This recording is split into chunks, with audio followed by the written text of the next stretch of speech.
munosabat bildirmoqchiman. Mayli, mani shaxsiyatim, mani piarlarim, mana haqimdagi negativlar ko'p bo'lishi mumkin. Men shu kungacha rozi bo'lib kelganman. Boshimga otilayotgan toshlar bu sinov bo'lsa kerak, o'tib ketsa kerak.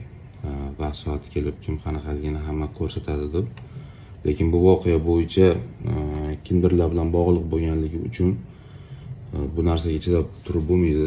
Chunki men qani shu kungacha kutdim. Chunki shu 7-noyabr Ozoda Nursaidovaning kliplari syomkasi jarayonidan boshlab mana shu kungacha qizimiz o'sha Sabrinaga deyarli 4 oy 5 oydan beri 100% holatda men yonida turganman.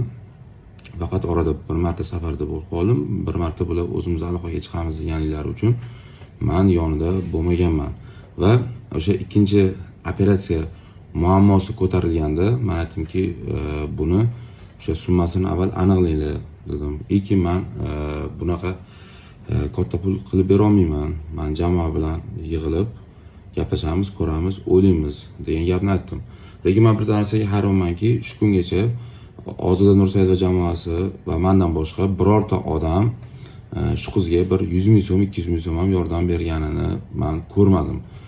Nima uchun mana shu voqealarning ichida Sabrinaga yordam berish masalasi ko'tarilayotgan paytda nima uchun o'sha faqat $500 berib ketaverishibdi, boshqa degan gaplar bo'lyapti. Lekin u yerda deyarli bir kunda 5-6 marta kerak bo'lsa borib yoniga yordam berib men yonida turganman. Nima uchun bu masala ko'tarilmayapti? Hamma xohlagan gapni menga nisbatan gapiryapti.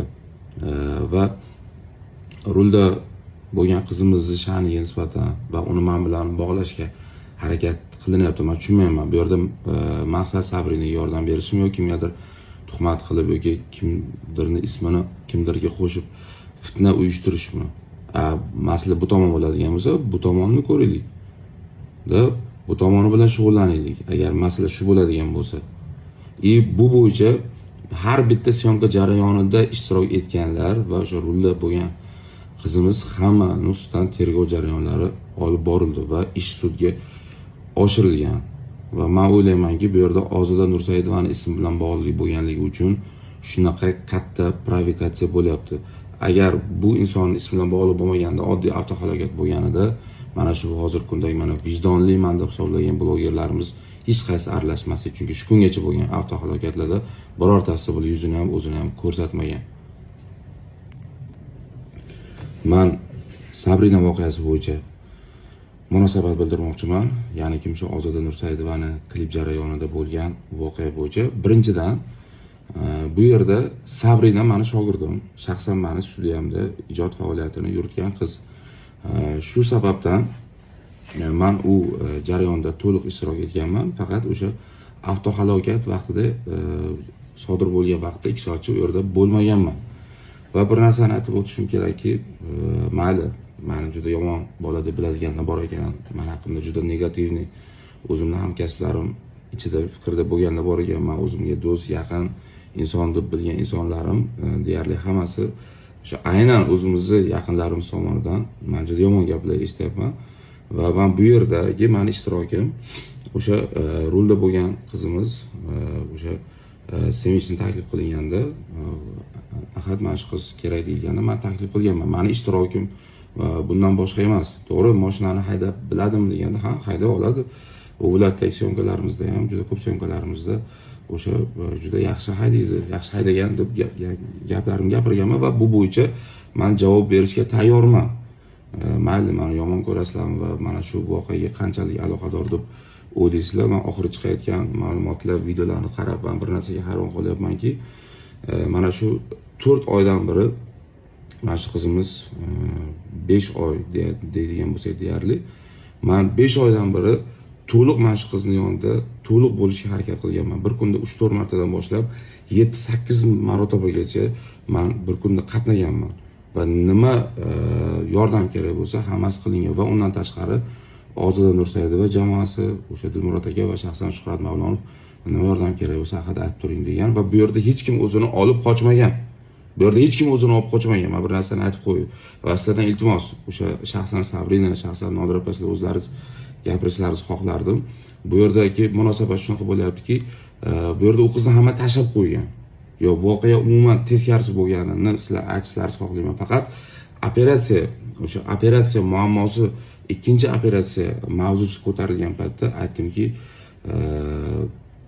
bu yerda u rulda bo'lgan qizimizda unaqa imkoniyati yo'q va ularning onalari bilan gaplashganimizda ham o'sha Saoda opa aytdilarki, menda hozir unaqa imkoniyat yo'q, yordam so'raylik, hozir Nursaidova va jamoalardan yordam so'raylik va boshqa yigitlarimizdan yordam so'raylik degan paytimizda mayli ularni to'playmiz, faqat qancha pul ketadi bu yerda, 3.000 4.000 dollarmi, 8.000 10.000 dollarmi, o'sha pulni, operatsiyani faqat narxini aniqlab va shunga yarasha ertaga misol uchun shaxsiy manfaati yo'lda pul yig'yapti deb o'ylamasin hech kim desam, bizga hech qanaqa hujjatlar taqdim etilmadi va shaxsiy munosabatlarda keskin yomon munosabatlar bo'ladigan joygacha yetib keldi. Misol uchun deylik, men shaxsan boshqa davlatda bo'lganimda bu qizga qaramay boshqa davlatda aylanib yuribdi degan gap. Chunki men o'zim shartnomam bor va turfirmalar bilan o'sha bo'yicha men o'sha boshqa davlatga sayohat qilib reklama qilishim kerak. Va bu qizimiz, rolda bo'lgan qizimiz Sevinch qanaqadir reklamalarda ishtirok etganida, bu maza qilib yuribdi deb buni shaxsiyatiga tegishgacha borishganida men aytdimki, xo'p, o'sha reklamadan 3-4 so'm topib o'sha yordam beryapti, men sizlarga olib borib beryapman. Chunki men olib borib berayotganligimning sababiki, biza ko'rishni xohlamaymiz degan fikr bo'ldi va ularning fikri hurmat qilindi. Men Sabrina aytdiki, aka, men u qizni ko'rgim kelmayapti. Onalar ham aytdiki, yo'q, ko'rmasin, bu deb nimaga asabiylashib qolyapti, depressiyaga tushib qolyapti deganda, men aytdim, yo'q, bo'ldi, 2 oy ham meni shogirdim, 2 oy ham depressiyada. Hozir men qo'limdan kelgancha yordam beraman deb, lekin bu bo'yicha meni ismimni u qizlarimiz ismi bilan bog'lash, meni ismimni hozir o'zimizni jamoadagi insonlar tomonidan tahqirlash va meni ismimni qo'shib bular bilan bir qanaqadir bir menga nisbatan bir meni sha'nimga nisbatan dog' tushirish uchun harakat qilish shart emas deb o'ylayman. Chunki men shaxsan Shuhrat Mavlonov yoki boshqa yigitlarimizga aytmoqchimanki, sizlarni 15 yil, 20 yillik ijodlaringiz mobaynida meni ham o'ziga yarasha juda katta hissam bor. Kerak bo'lsa ishlaringiz boshlashlaringizda bugungi kunga yetib kelishlaringizgacha bo'lgan mehnatim, xizmatimni juda ham yaxshi bilasizlar. Meni shaxsiy nomimga nisbatan gapirayotgan gaplaringiz uchun har bittasi uchun sizlar ham javob berasizlar. Shuning uchun men iltimos qilgan bo'lardimki, men sizlarning shaxsiyatlaringizga o'tganim yo'q. Men sizlarning nomlaringizdan 24 soat kerak bo'lsa o'sha yerda o'sha butun jamoani nomidan bo'lib turishga harakat qilganman. Va bu yerda asosiy masala Ozoda Nursaidova degan brendni nomni atrofida bo'layotgan masala bo'lganligi uchun bu narsa bu darajada shov-shuv bo'lyapti. Shifoxonalarimizda respublika bo'ylab yuzlab, minglab, 10 minglab balki avtohalokatdan jabr ko'rayotganlar bor. Menga prosmotr kerak emas. Faqat men shu qiz uchun yonayapman deganlar.